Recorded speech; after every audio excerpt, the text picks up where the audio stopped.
Central Asian Islamic architecture carries a heavy traditional expectation, usually defined by the 11th century aesthetic of thick walls and dusty yellow brick. These classical designs are often dominated by dense, intricate tile work, where nearly every square inch of the facade is covered in visually overwhelming patterns.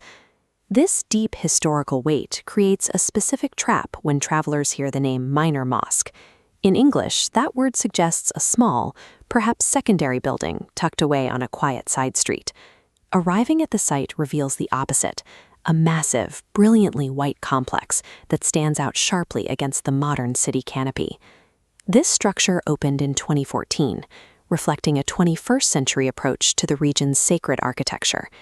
The environment here is shaped by the way the architecture responds to the shifting light of a single afternoon. At 3:30, the Angkor Canal brings a cooling atmosphere to the city blocks immediately surrounding the mosque. The green promenades lining the approach are designed to slow the pace of pedestrians as they move toward the entrance. This open layout differs from the walled-off, defensive nature of the region's historical fortresses. The exterior grounds function as a living civic space, integrated directly into the daily life of Tashkent's residents. This architectural breakdown shows a facade with almost no traditional decoration. The white marble meets the sky with clean, sharp edges.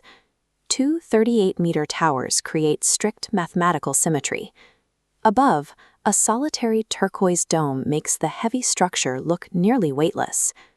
The design relies on the strategic use of negative space. By removing centuries of visual detail, the building allows the harsh afternoon daylight to become its primary texture. Inside, the prayer hall expands into an orderly space built to hold more than 2,400 people. The spatial design functions as a visual funnel, where the architecture itself directs where a person looks. The bright Naqsh geometric patterns, delicate modern Islamic textures, follow lines along the ceiling that lead the eye downward from the dome. This leads directly to the Golden Mihrab, the focal point indicating the direction of Mecca. The interior engineering guides a transition from the movement of the city outside to a focused, quiet clarity.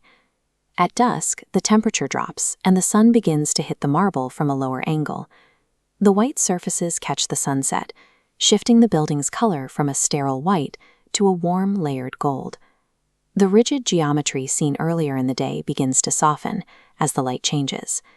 The appearance of the structure changes based on the Earth's rotation, altering its visual impact throughout the evening.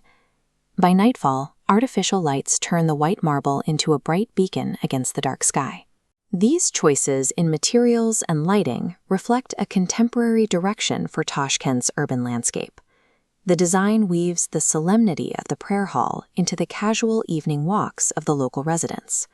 The restraint of the white walls and the single blue dome creates a distinct, modern memory of the city.